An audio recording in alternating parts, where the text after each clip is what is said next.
Lifestyle with Luke Lintott, the top podcast for corporate health, wellness, and living your best life. Today, I have the honor of speaking with Julia Toronczak about empowering ambition through healing, growth, and leadership. And for those of you who do not know me, my name is Luke, and I coach executives to get fit and loved while making money. And Julia is a life coach and yoga instructor with a mission to empower others to heal and grow so that they can start thriving. After her anxiety worsened in early 2021, Julia found out that she has complex PTSD and started diving even deeper into understanding how to heal from trauma and to not be defined by a diagnosis. Her inspiration behind everything she does comes from her twin brother, Michael, who has Down syndrome. Julia helps anxious and ambitious achievers break through the barriers that are preventing them from reaching their greatest heights. Not just that, Julia and I met each other on our mats, both as yoga teachers and as friends. We both are right here in San Diego. And so I'm so excited to have you on the show, Julia. Thank you for sharing your energy and space with us. And I would just love to give you this time to speak more about yourself and your story. Absolutely. Thank you so much for having me, Luke. It is such a pleasure to be here. Thank you for all the work that you're doing. So grateful that yoga brought us together and to be here today. Yeah, thank you so much. Welcome. Thank you. As far as, oh my gosh, where do you even want me to begin? I feel like my story is so long. Where's the best starting point? I just love to hear more about what brought you to this work that you do as a life coach and a yoga teacher. And I know that in the introduction, we kind of gave a very glimpse into your journey, but for everyone out there, including myself, I'd love to hear like your why.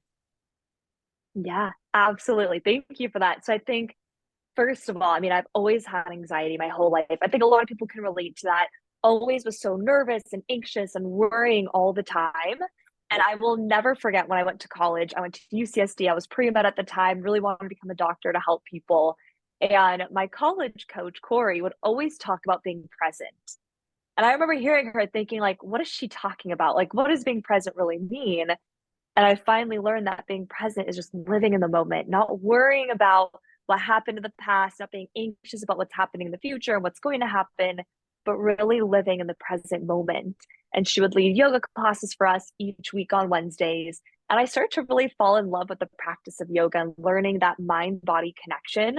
And I was a swimmer as well. So I kind of already had some good mind body connection, at least in the water, but I wasn't taking that into my life. And once I graduated from school and finished swimming, I needed to find a different outlet to get my exercise, get my movement in. And I discovered yoga. I used to always go to Namaste over at PB, right overlooking the water. And I just loved just showing up to my mat and literally learning how to almost calm myself down and just seeing how the practice of yoga really calmed my nervous system. I wasn't as anxious as I used to be, and just taking a lot of those tools on my mat, like practicing how to breathe regularly, learning how to breathe through really challenging postures kind of translates to challenging moments in your own life. And I remember it really hit me one time when I was driving back from the yoga studio, and there was some sort of crazy police chase happening in front of me, and a car almost hit me. And normally in those kind of situations, I would be so anxious. I'd almost fall into an anxiety attack, right? Be shaking, can't control my breathing, freaking out. And I remember I was waiting for that to happen. And I get to my friend's house a couple minutes later, and I'm like, all right, where's the anxiety coming in? Like, I know it's going to happen sometime soon. And it never did, because I finally was learning how to finally regulate my system and how to learn how to actually remain calm and remain grounded. And that was kind of my light bulb moment of, this is the medicine behind yoga. This is why this practice is so powerful. And so I did my teacher training back in 2018, was an instructor since then. And as far as becoming a life coach, I'd always kind of wanted to become one. And it took me a while to fall into the space. I was working in corporate, working in sales for a few years. And finally, when I had my complex PTSD diagnosis back in 2021, that hit me like a bus. I had never heard of complex PTSD before. I'd only heard of PTSD and always thought of it as a war veteran, right? That's what PTSD is traditionally thought of as, is someone when they hear fireworks, for example, they might associate themselves being back in the battlefield. They might literally visually see that kind of vision in their minds, and they'll get that response from that. Whereas complex PTSD happens when someone's had trauma for a very long period of time. Rather than getting visual flashbacks, they get emotional flashbacks. So maybe everything in my life might look perfect, but there might be one really hidden trigger that I may not be able to identify. And all of a sudden, my body goes back into the state from decades ago, feeling unsafe, feeling as if it's in danger. And it's really challenging to notice that. It's really challenging to catch that. Not many therapists are aware of it. I was very lucky to have a really incredible therapist who recognized it at the time and was able to at least guide me through that, which was amazing. But I realized I was so driven. I considered myself to be a very anxious and driven achiever. And I was really struggling finding the right support during that time of still working in a really corporate sales role. It's very intense, working so many hours. How do I heal, but how do I also achieve my quota? How do I achieve my goals that I have set for myself? And so that's why I got into the work as a life coach. Was I want to be able to help people who might be having that similar sort of situation, or maybe they have those barriers, whether it's a strong inner critic, whether it's perfectionism, being scared of failure, is being able to support them in those moments. And I earlier this year had that decision of, do I go become a therapist? Do I go become a life coach? And ultimately I chose life coaching because the biggest difference between the two, I think there's a lot of almost arguments between one being better versus the other. I think they're both very, very powerful modalities, but they have very different intentions. A therapy is really meant for taking someone through their trauma, whatever they're experiencing. Maybe it was from the past, maybe it's something they're currently experiencing, so they can feel safe in the present. Whereas coaching takes someone from the present moment and helps them achieve their future goals that they have. And I realized this year that I don't have the capacity or the bandwidth to hold on to someone else's trauma. And that's why I went into the coaching side instead, because we can still tap into that, but it's very much future focused. It's very much they're already in a safe, grounded space, taking that and going forward and seeing how much further they can even go, if that makes sense. And that's what got me to where I am today. That's wonderful. Thank you for sharing your story. And I couldn't agree more. So therapists help us find out what happened and understand what happened. Coaches help us make things happen, right? And so I love that perspective that you offered, and also your wisdom, right? Like actually having dealt with this diagnosis and almost in some way pivoting, making it a strength, right? I know there's a saying by Oprah Winfrey, use your wounds as wisdom. And I know in my own story, Julia, in coming out, coming home, coming alive, but in also facing my own wake-up call in terms of my health, my wellness, my sobriety journey, my body, right? Not even loving my body back in the day. I really am grateful for that wake up call, if you will, right?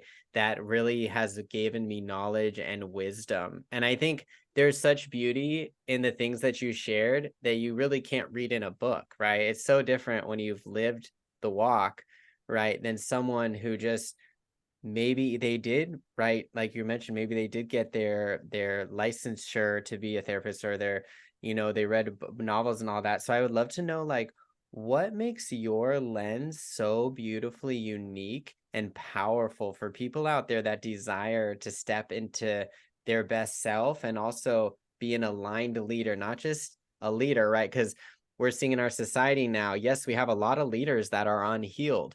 Do we want to have that in the future? Is that a good thing, right? So like, I'm curious, like for you, what your perspective on all of that, and like that perspective that you bring through your lived life. Yeah, I'd love to hear more.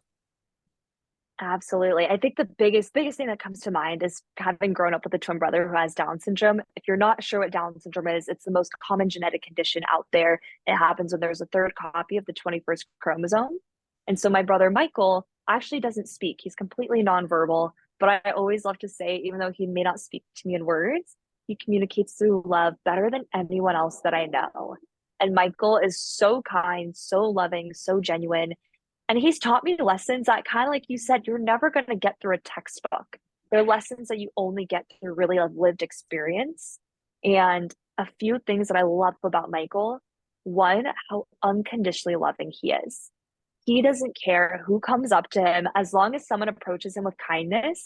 he will extend that same kindness back to them. He doesn't care if they're a male, a female, what religion they practice, if they're gay or not. He absolutely doesn't care. He really sees a human for being another human. And if they extend kindness to him, he gives that right back. And I just wonder what our world would look like if more people kind of had that same presence, that same compassion towards others.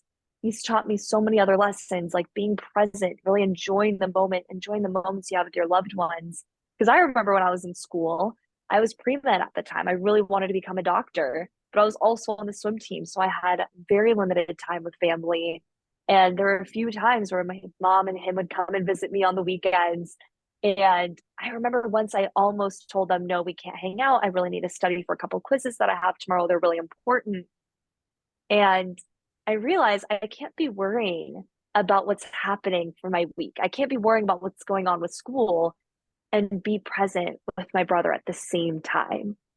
And looking back, it's so much more important to cherish the moments you have with your loved ones and to be present with them versus worrying about something that's not going to matter in 5 years. 5 years looking back now, I've cherished those moments with him more. I don't even worry about those quizzes. Those quizzes mean nothing to me now, but it's really being truly present that's so important. And I take a lot of that kind of empathy, that compassion that I've had with my brother and really bring that into my clients because I think that is so important, just being able to feel safe enough to feel vulnerable and also the sense of safety. I'm not going to share too much about, what I went through as a child, but safety is something that I really value. I think is so important, especially as you're growing, as you're healing, having that psychological safety, whether it's in a work environment, whether it's with your clients, that is something I hold of the most importance to because growth is uncomfortable. It's scary, right? When you're changing, when you're growing, that feels so uncomfortable. Our bodies don't feel safe there. So if you can promote that sense of safety, that's something that I find to be so valuable, especially if someone has had a diagnosis, whether it's PTSD, anxiety, depression, whatever it may have been, or maybe they've gone through a traumatic experience, just having that safe space to be able to learn how to grow, how to move past those blocks is so important. So I hope that answers your question. Yes, definitely beautifully. And ironically, one of my first 10 affirmations, I now have 76 affirmations. My first 10, my first one was I am safe, right? So that grew out of my own experience, getting bullied growing up and being made fun of, right? And having a lot of instability when I was in my childhood, right? Which we sometimes clone that and believe that that is how the rest of our lives will be, right? Since a lot of those traumas we experience, most of them happen in our childhood because that's at a time when we can't necessarily deal with it. And that's why it can manifest in your body, right? I know for me, it was anxiety, it was insomnia, it was my skin, my health, right? I had high blood pressure. And a lot of the times we want a quick fix, right? And it shows really that like doing this yoga, the wellness has these cascade effects, right? So there's no one way to get there, y'all. You can try a new way, work with one of us, work with Julia, connect with Julia. I also wanted to add, of course, you are not your past, but going back to the topic of what we're talking about, like empowering ambition, I was just reflecting how like a lot of people associate being ambitious with the saying by any means possible, and also the saying more is better. You work 80-hour work weeks. We don't have time for yoga and wellness. We don't sleep, we don't eat well. We're gonna go get some fast food. Now, what we're seeing, especially now during the Great Resignation, a lot of people are quitting at record numbers. And once again, it's also going back to what we desire in our society, right?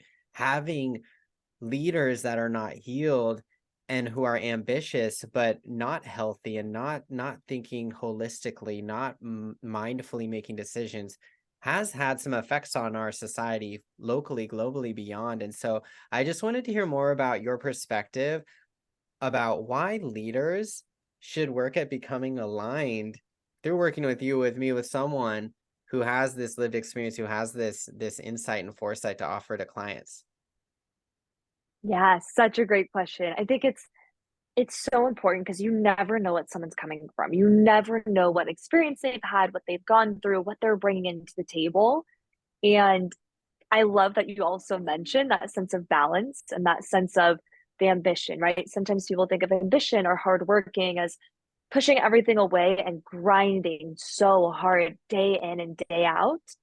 But that's going to burn you out. It's going to lead to so much extra stress. It's going to lead to some sort of physical symptoms.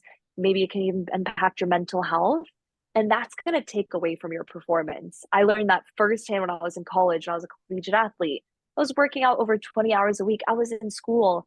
And I saw so many students that would not take care of their health, wouldn't get any sleep, wouldn't eat healthy. You're not going to perform well, whether it's in your studies, whether it's in the pool, whatever you're doing.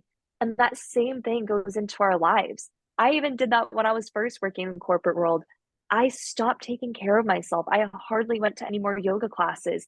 I hardly was taking care of myself because I was constantly grinding, always sending out more emails, always prospecting late at night. And I wasn't working at 9 to 5. I was working from 8 to 7 p.m. some days.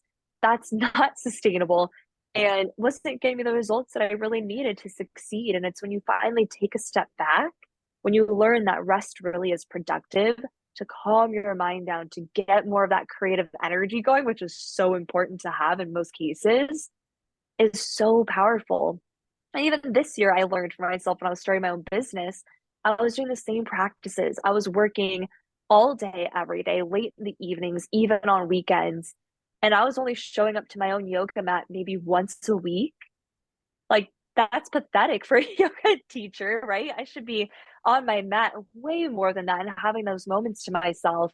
And so, even the last few months, I've been even learning how powerful it is for me to show up and do that inner work for myself, to show up on my yoga mat at least 3 times a week, to carve out those moments of rest in the evening, not have anything on my to do list and just rest, and just show up as an even better person, as a better coach, as a better partner, as a better friend.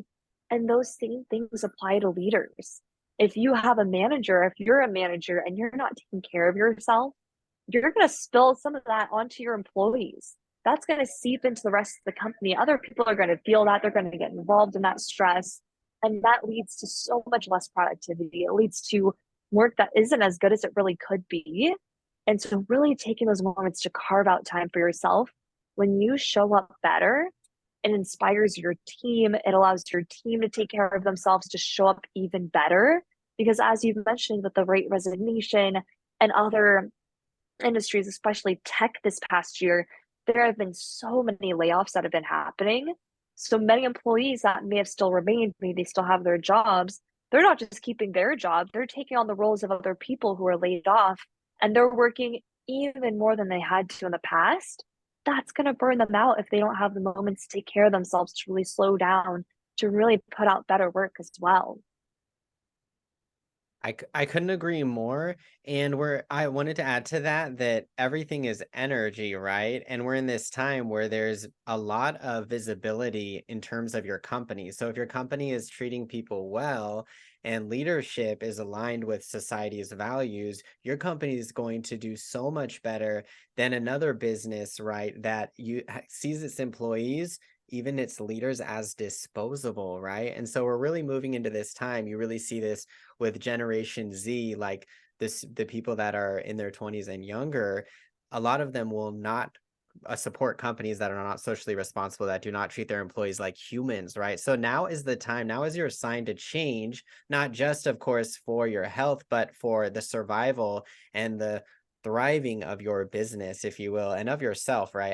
As a person, as a human, as an employee, as a leader. Okay, so I want to know, y'all, this is your sign. Not just that, we are in the era of imagination, right? We can Google just about anything. And so when you get into flow state, when you're working with one of us, when you're doing this energy medicine, you will have, I know for me too, like when I take my own classes, when I do my own hypnoses, like I get all these great ideas and I get more aligned with the universe, if with universal intelligence, right? Because when we're in meditative state, that's when you connect with the collective consciousness. Ironically, this is totally off topic. I had a dream last night that I got called by Usher. And because Usher was looking at some of my lives, because I was promoting one of his latest releases. And Usher told me during my dream, he was like, I was like, Usher, am I doing good? And he was like, Luke, I don't want you to be perfect. I want you to be you. And it was like a reminder when I was in like getting some really good some delta waves sleeping, right? To be okay with being authentic, being perfectly imperfect, right? And that's another thing too we're seeing is like people really desire you to show your humanity, right? No one is perfect, and we have this idea that once you get to this level in life, economically, or this level in terms of your business, that you're superhuman. But we are all facing these different issues, and it's so beautiful when people really recognize their own humanity, recognize their own limits, take care of themselves. And so I wanted to, and I know that you have such expertise in this, in like calming the nervous system for people out there that are desiring to prosper as a leader, as an individual, but they are struggling with anxiety, with maybe even some of the issues that you were facing. Julia, what are some steps that you could recommend that they would take? Absolutely. I want to touch on really quick the point that you mentioned about showing up authentically. That is huge. When you show up authentically and you bring that humanness to work, that's what helps establish that sense of safety. That helps other people feel safe to be themselves, to express themselves. And I used to work with a bunch of CFOs, CPOs, sometimes the CEO, depending on the size of the company in my past role. And I remember I started off the corporate world thinking I needed to be so perfect and so professional and so polished. And later on, I realized the more genuine that I am, the more that I act like myself. I was trying to hide my youth back then, but people love authenticity. They love being able to crack jokes and feel safe to be themselves and taking away the professional facade. So that is so huge and so important. And back to your question, as far as like, what are some steps that people can do?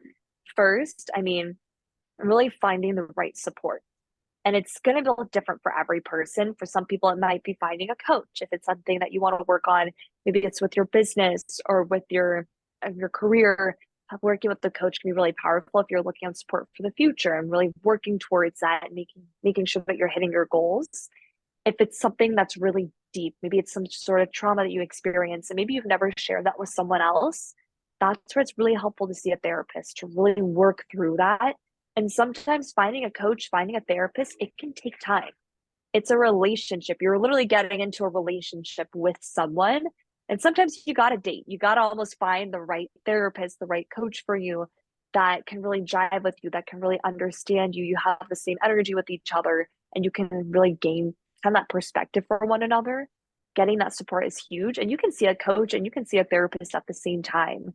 I think it's so important to know we all have very different parts within ourselves. And maybe there's certain parts of you that you really bring up to the therapist. Maybe there's other parts of you bring up to your coach. So I think getting that support is really huge. That's one huge modality. Two, I mean, healing looks so different for every single person. You can't just go to therapy. You can't just go see your coach and expect them to fix your life. All of that starts with you.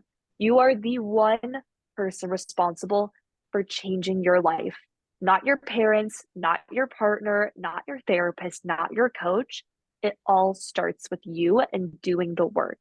That work is going to look incredibly different compared to me, compared to you, compared to anyone else. It all varies from person to person. For myself, that looked like getting back into my yoga practice, being able to move my body. For some people, that might look like going to the gym. It might look like running. Maybe it's surfing. It's finding some way to move your body, get that energy out of you. It's other ways to feel safe, to feel present. For some of us, that might look like taking an art class. For others, it might be doing a coloring book. Maybe it's even just going to the beach and sitting on by the water and just listening to the waves moving and crashing by. But really carving out that time for you is going to be so essential. And I think lastly is having that sense of community. Your community is so powerful. And as humans, we all need to be a part of a community. It's going to look different from person to person, but we were all, we all came from tribes, right? There's a reason that people always thrived in a community together. That sense of community is so important. And finding your people, whether it's at the yoga studio, whether it's finding people through Facebook events, or maybe finding running clubs, or even going to your gym, being surrounded by other people who can have your back, who can support you, and even being able to practice a little bit of vulnerability, whether it's with your partner, your best friend, know that you are never alone. We all have our own battles.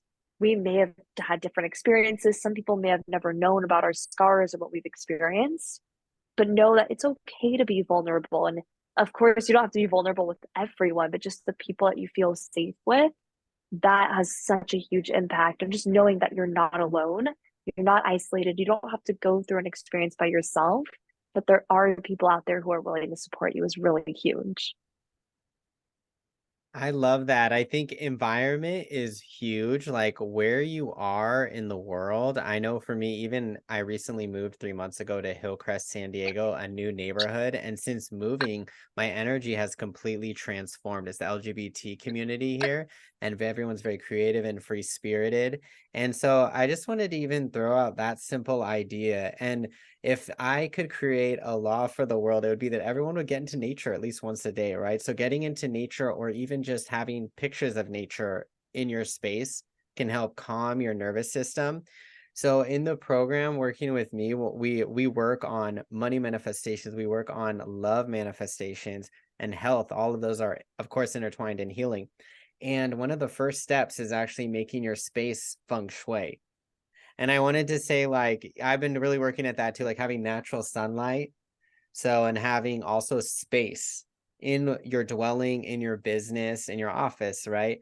So I think that people are really starting to see this bigger picture in terms of your wellness journey because it all affects your of course your body, your physical form, but your energy, right? This body is 99.99% energy. And I just got my Reiki certification last weekend, and we went real deep into energy as medicine, right? And it really got me thinking about the power of the work that we do that goes so much deeper than losing another couple of pounds or getting super flexible like those wonderful people that we see on Instagram, right? And I know for me this work started with the physical, like desiring to look sexy and to also be what I saw online and what I thought was attractive, since that changes based off our society. Now it's shifted to like really feeling good and like really getting like focused, right? And I've seen that with myself. I've seen that with so many of my clients, with the corporate clients, with the individuals that I work with the CEOs, right? I work with top people that are just doing amazing things, and they're not necessarily burning themselves out like we've seen historically with a lot of people in the past. That was kind of the trajectory for a lot of people, was that you would work so that you could retire early, right? Now we're starting to see people like that really are aligned. They're aligned leaders. They're working longer, right? They're enjoying what they're doing because they're in their purpose, right? They're aware, and people love them. And so I'm just curious, like, yeah, anything coming up for you that you want to share? Yeah, I think, oof, there's so many things that have come up, but I think it's so important to know like you're not just living for the weekends. And I know I got stuck in that cycle Hmm. last year. I was literally looking forward to the weekends. I was working so many hours during the week and endlessly prospecting, always trying to be on my computer, always on LinkedIn, always stalking people, always got kind of on that grind day to day. Where I was finally just looking forward to a Friday night when I'd have my time to slow down, reset, hang out with friends on the weekends. And I forget the statistic. I remember I saw a couple things on Instagram, on TikTok, where people said if you're only living for 2 days out of the year or 2 days out of the week, that is such a small percentage of the year. I don't remember the math. I'm not going to do the math in my head right now, but 2 out of 7 days, if you're really only enjoying that much out of the entire, you compound that throughout the year, that's sad. That is so crazy. And so many people do that. And I was one of those people myself. So that's about 100 days of the year. But what about all those other 265 days? What are you doing during those times?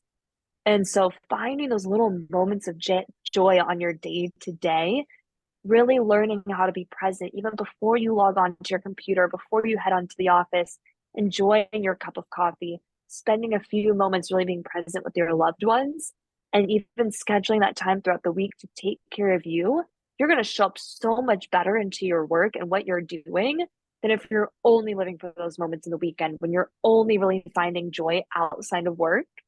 And there's so many ways to make work a little bit more enjoyable. And if you're in that place where it's not, there's nothing left, that might be your signal to either find a new career find a new work environment, because you should never be at that point where you're waking up in the morning and dreading your work or dreading logging onto your computer, because our lives are too short. We don't have time to be living in that space of dreading it when you can be working somewhere where you feel much more aligned, whether you love your coworkers and the people that are around you inspire you to do better work. That is so much better than being at a place where you're miserable all the time. And for those of you, I want to add on top of that, if you are struggling with direction, just answer the prompt, and you can even answer in the comments. What would you do if you had unlimited time and money? And I know for me, I have a very similar but different story. Like I used to chase my image in terms of who I was dating, not dating all genders. Now I date all genders in terms of what I was doing in terms of business, right? I was chasing, I went to medical school. I also went into academic human resources. So I went into these fields that I thought would make me happy because it was seen as successful. However, when I got in there, girl, it was not for me. I was stressed out. I was just like you were saying, I was living for my 48 hours, Saturday, Sunday, if that, because a lot of the times I was catching up on stuff and kind of stressed out, right? And so I realized during this really dark time in my life where I lost a relationship, lost my job, I had anxiety, I had the insomnia. I moved to San Diego and I was like, never again. I'm gonna do what fills my cup, right? And Yeah. the success, the corporate clients I have, the CEOs I work with, all y'all, love y'all. I'm sure you're watching this. These things, like the physical manifestations, these are simply side effects. What I really feel is what matters, right? And there's this quote by Jim Carrey. I wish that everyone could get rich and famous so they could see that that's not the answer, right? Like it's about enjoying every moment, like you were saying. And when the crazy thing is too, Julia, since I've been enjoying every moment and really been doing things that feel good, feel aligned, and working on myself and sharing my gifts to the world. What better gift to the world than that's your dharma, that's your purpose. I've just noticed it's come back to me in so many different ways, right? In terms of relationship, in terms of also the amazing corporate clients I'm working with, and the amazing messages I'm getting from some of my students, right? I used to work in education. Some of my students are now politicians, some are now doctors, scientists, all that great stuff. So I'm curious for the people out there that are they're like putting in the work, Julia, but they're like not seeing the three-dimensional manifestation that they desire, right? Maybe it is the love, maybe it is, their husband's right here, or maybe it's that buying that house, whatever it is. What words of wisdom would you give to them? And they're like, it's not working, Julia. I'm doing the work, but do I need to do something different? Any words of wisdom? Yeah. Such a great question. Of course, it all depends on the scenario, it all depends on where they're from, but a lot of that work starts from within. It's all back to yourself. It's all back to how you're treating yourself, your daily habits, your daily perspective about yourself. And I love this quote from Wayne Dyer. I might butcher it now, but he always says, change the way that you look at things, and the things that you look at change. And a lot of that change starts with yourself, the way that you view your inner world. It's almost like a lens of how you see the outer world. And if you're not achieving something, it's asking yourself the questions of, well, what am I doing? What am I doing that's actually promoting myself to get to this place? What are some of the habits that I have that might be holding me back? And it's all bringing it back to that internal space. I'm someone, as a coach, I don't really like to give advice. I like to always like have people understand themselves. Like, what am I doing that's actually promoting this? Or the habits or the affirmations I could be practicing? So many of us sometimes have internal limiting belief systems saying, I'm never going to find that partner. I'm never going to get that house, or I'm never going to get that job. Of course, you're not. If you're going to say that you're not going to, it's not going to happen. It's never going to happen. So, learning how to reframe those beliefs and even shifting your perspective, it might take a lot of time, and that's okay. And if it feels uncomfortable, maybe if you don't want to say, oh my gosh, I'm going to have my husband next year, or maybe I'm going to buy a house in the next few years. Maybe it's just shifting it and making it a little bit more successful and saying something along the lines of, I'm working on believing that I can find my dream partner. I'm working on believing that I'm going to buy a house in the next few years. It's those teeny little subtle shifts that make a big difference. And I think something, especially being in my late 20s and having grown up with social media, so many people in their 20s, when they leave college, they see overnight success online. They see these people hitting these Right? giant milestones and these influencers getting all this crazy overnight success. A lot of those people had so much work that they were putting in beforehand. It was the little tiny actions they took each and every single day. And it's almost understanding that you get to practice grace with yourself. You get to practice some of that compassion towards yourself and know that it's those little tiny actions that build up day over day. I'm sure you might have heard of the phrase of getting 1% better each day.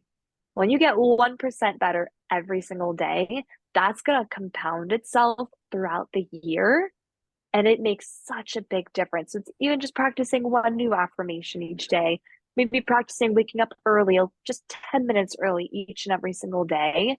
That makes those changes so much easier. So change doesn't have to be super scary. It doesn't have to be something that's really drastic, but it's incorporating in a way that's really sustainable, that feels safe, that's something you can actually uphold. That makes a really big difference. So beautiful. So another one of my first affirmations, ironically, was I'm open to challenging myself to be better. And I used to let my perfectionism and my experiences with failure when I was a childhood actor stop me from putting myself out there again, not realizing that I was 6 years old when I didn't perform at that play, right? I forgive my inner child. So it's like, it's a lot of these things came to me when I did my own inner work, when I meditated, right? When I worked with a team, with coaches, I found community, like the things you were mentioning. The answers are within you. I 100% agree. And I also recognize the value of having a second pair of eyes in terms of your life, in terms of what you're doing, right? I think that's what's so great is that now we can connect and we can, of course, talk to our friends, talk to our families, but our guides don't have to be in the same city, the same culture, the same location. And I think that's really what's helped me so much is really finding that community that believes in me, and then also loving myself at all stages. And there's also this idea, like we were, especially those of us, I'm 35, so I grew up most of my life online. Like I didn't get a Facebook actually till my senior year in high school, and I didn't get Instagram till I was 28. So I've only been doing the IG game for 7 years. But I love it. I love IG. I love Facebook too.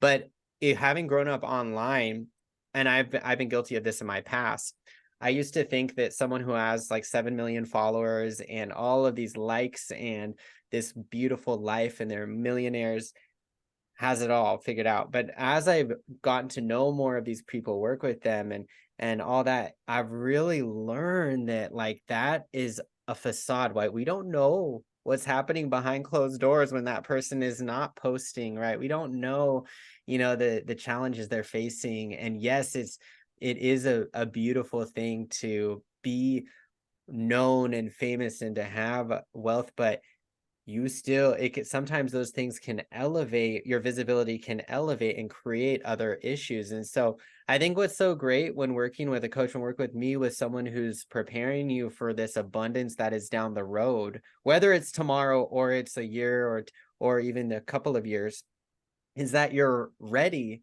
to receive the gifts of life, right? And we learn about this when you're working with me and of course the recommended readings that we do, that there are people that have unconsciously fallen in to these desires, unconsciously fallen into money, right? Maybe they were surrounded by famous politicians growing up, unconsciously fallen into health, having been born into a healthy body with parents that taught them all these skills growing up, what have you, in the community. Those of us that consciously did it, that consciously did the affirmations, that consciously grew spiritually, like with the great work you do as a life coach, right? We're prepared for the gifts of what's coming. And we're actually, once we get those beautiful gifts, whether it's love, whether it is success, whatever, you're actually less likely to have the anxiety and depression you see with people that unconsciously get those things. Because it is true, sometimes you Yeah, just bump into your man. You get married when you're 25 and all bang, bang, bang, bang, bang. What about 20 years down the road? Sometimes they're not ready for it, right?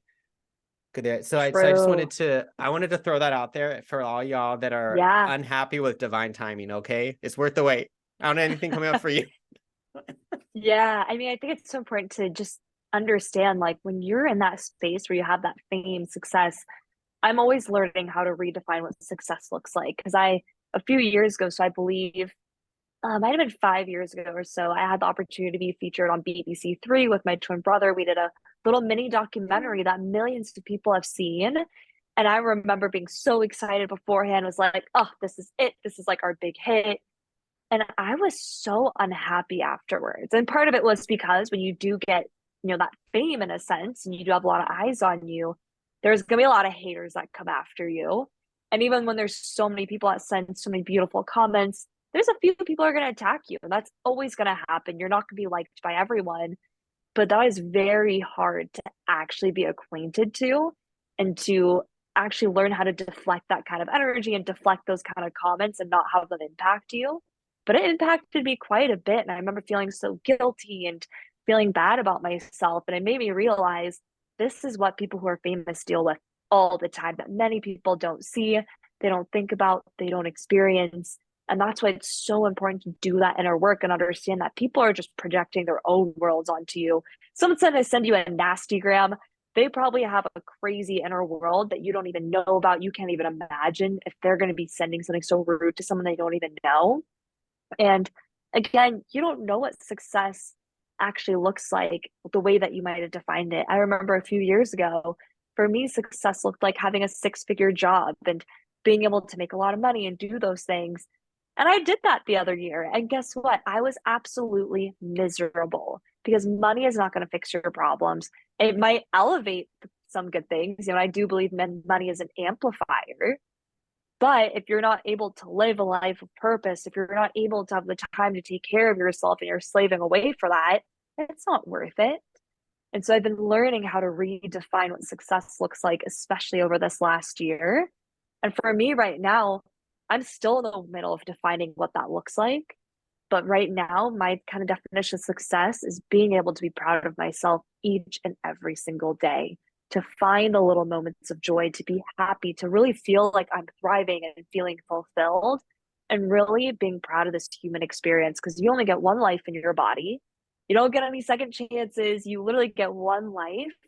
And I'm sure, as you know, I'm sure as we're all feeling it, time just feels like it's moving faster and faster. How can you make yourself proud of the life that you're living? So when you look back on your life in 10, 15, 20, 30, 50 years, you can be proud of the person that you're becoming each and every single day. 100%. I know for me, it's been about like patting myself on the back and really changing how I speak to myself, right? And not internalizing the voices of others, right? The trolls, if you will. And I will say, as someone who's a highly sensitive person, like I used to let those comments, those judgments from family, from friends, from people stop me from speaking my truth, speaking about my lived experience, right? And the more and more comfortable I've been getting at it, the more I've noticed that people have really loved that I'm taking a stand for others that have experienced similar things, right? And I've also repelled those that just aren't at the same vibration as me, right? Which has been beautiful since when we're really for certain people, if you're lowering down to someone's vibration and it's hard for you to get back up, it's not a service to anyone if you continue to do that because you are dimming your light, you are watering yourself down. And we don't want that. And that's why it's so important, I know for me to do my own meditations, my own hypnosis, and the yoga to the fitness, right? A lot of it has come through the body, through getting strong in my body, but also my mind, right? I wanted to also mention, for me personally, just to give an example, and I posted this the other day on Instagram and Facebook. I received a message from one of my followers who told me to stop posting fuzzy gay shit and that I needed to change what I was doing. And at first, it took me aback, Julia, when that happened. I posted it because after speaking about it with a friend, I really realized that spread sharing things diffuses its power. And I think that, we're in this time where it's no longer like you have to hide that you're going through something hard or push it down or feel bad about it, right? We're in a time of authenticity where you have the ability to connect, to share. Community is going to really care about you. And if those people that don't understand or are not aligned with you, they'll just separate and they'll find someone else who's a better energetic match. So for the folks out there, Julia, that they desire, because I've heard people tell me this, who they desire to do this coaching, make things happen, but they identify as a highly sensitive person, and they're like, but it's hard to put myself out there and be my creative, authentic self. Like anything that has helped your clients step out of the box and really be their truest self in spite of the haters. Yeah, I think a lot of it is always like finding the right questions to ask them and how to kind of help like realize that on their own and like what makes sense. I think a lot of it is a lot of those people that are haters, they see the world in a certain way. They may never understand where you are coming from. They may never understand what you want to achieve. And I remember hearing a quote earlier this year that says that the people that are above you, who, when I say, I don't want to say above you, but the people who inspire you, who you want to become, who maybe have achieved the things that you want to achieve, they will never criticize you for taking the actions to get there. Only the people that are hating are the people that are down below who are just watching the arena. They're not actively in the arena. They're just watching. Those are the people who have time to criticize. Are those people you really want to be paying attention to? Are they the people you really want to be worried about when they're not even doing the work? I really hope not. And it's so important to also remember there's another phrase, I think it's from Abraham Hicks, about not explaining yourself to people who are never going to hear your explanation. There are certain people Ooh, I out like there that. who they've learned a certain way of living and they see success as being maybe getting that six-figure job, buying a house by the time you're who knows what age, and having the marriage, having the kids. Maybe they only see that as the only path towards success. And if your path looks a little bit different than that, they're going to keep criticizing you, but that doesn't mean that you're on the wrong path. Maybe you'll try to explain to them, but they don't see that. They don't see your vision as something that's successful, and that's okay. You don't have to have that approval from them. But the biggest thing is having that approval from yourself. You don't need to explain yourself to anyone who isn't going to listen to you. You just got to know and really see that vision within yourself and seek out the people who are going to support you, because there are going to be so many people out there who are going to have your back, who are there to cheer you on, and who are really there to inspire you and to help you grow, and that are going to be your cheerleaders along the way. So true. And I wanted to mention your energy is reflected out 6 feet from your body. So people can really feel that energy. And for people that are at a very low vibration, they're actually threatened by positive energy, right? So it's not you, it's them, right? Because it's a bit challenging for them to come up to that level. So sometimes we do need to come down to that lower vibration if we want to interact with them. But then at the same time, I 100% agree what you're saying, that it's not often worth your breath. And I know for me, I used to be the type of person that I'd be like, I need to explain everything to this person so that they change, not realizing that certain people do not desire to change.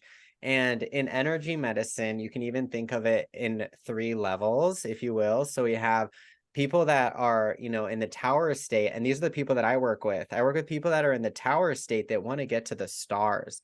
Like you want to call in these amazing, great things in your business, your life, your body, your health. There's also other people that are in the devil state. They do not want to change. Okay. And as a healer, I've really seen that when I can identify that you are in the devil state, that I can love you from a distance. And there are people that work with people in that state. And sometimes it just takes a little bit of watching these lives. It just takes a little bit of connecting with us, what have you, so that you feel ready and motivated to make that change, because we are just a DM away, right? And I think that's what's so beautiful, right? And there's also this saying that you will never be ready, right, to take the leap. And I know I literally got a direct message this morning, Julia, from someone who told me, I'm afraid of what I'm going to uncover. Like, and so I think that there's a lot, if you're feeling that way, in terms of entering this wellness field, this coaching field, and getting help, what have you. yes, we are going to uncover some wounds that we're going to heal. Yes, we are going to, grow with you by your side. But I think it's so beautiful to face the tiger in the room than to put a carpet on top of it and act like it ain't there for the rest of your life. We don't want to do that. We're here to help you get to better faster. So yeah, anything that's coming up for you? Yeah, absolutely. I mean, another thing too is that some people may not want to change. You can't force someone to heal. If someone doesn't want to heal, that's on them. And that is so hard because sometimes you have to either learn how to love that person from a distance or completely let them go.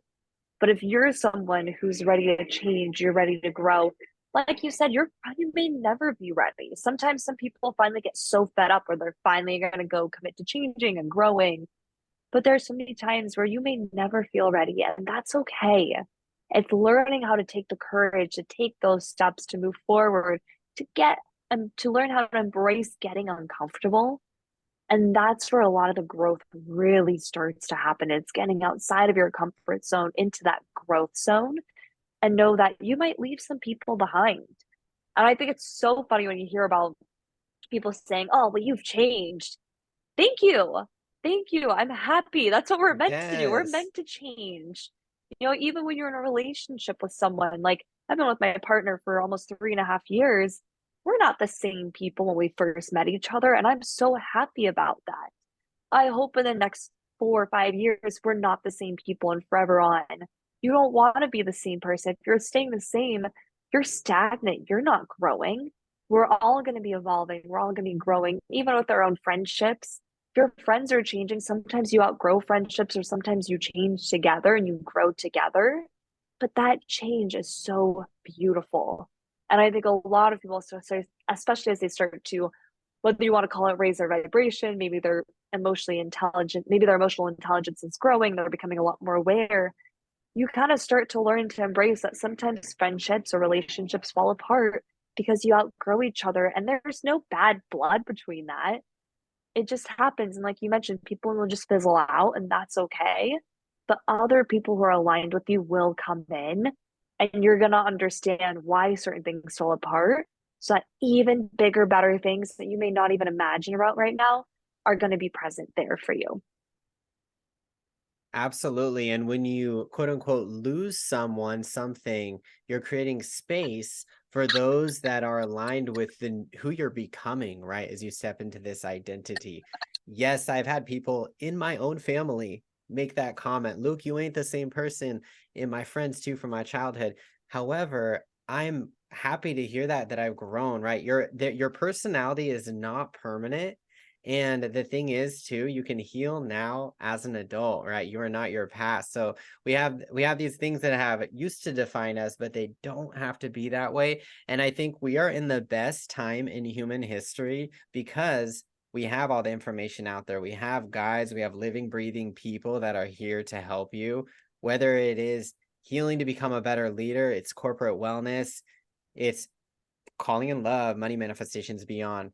With that in mind, I like to ask this to all the people on my podcast. Julia, what's the best advice you've ever received? Oh, it's such a good question. Ah, that's such a hard one for me, but I feel like, hmm, I don't know which one I would say is the best because I've heard so much advice and some of it landed and some of it did not land. I think the biggest one is just that you are the one that's responsible for your growth, your healing. No one else can do that for you. That is only something that you can do. It's not your parents, it's not your partner, not your therapist, not your coach. You are the one that is responsible for your growth, your healing, and what's going to happen for the rest of your life. That is so powerful. You are the biggest influencer in your life, right? You decide who lets you in, who doesn't. Wonderful. And on the flip side, since it's important to identify, bad advice, like what's some bad advice that you're like, I'm so glad I didn't listen to that, or I don't listen to it now?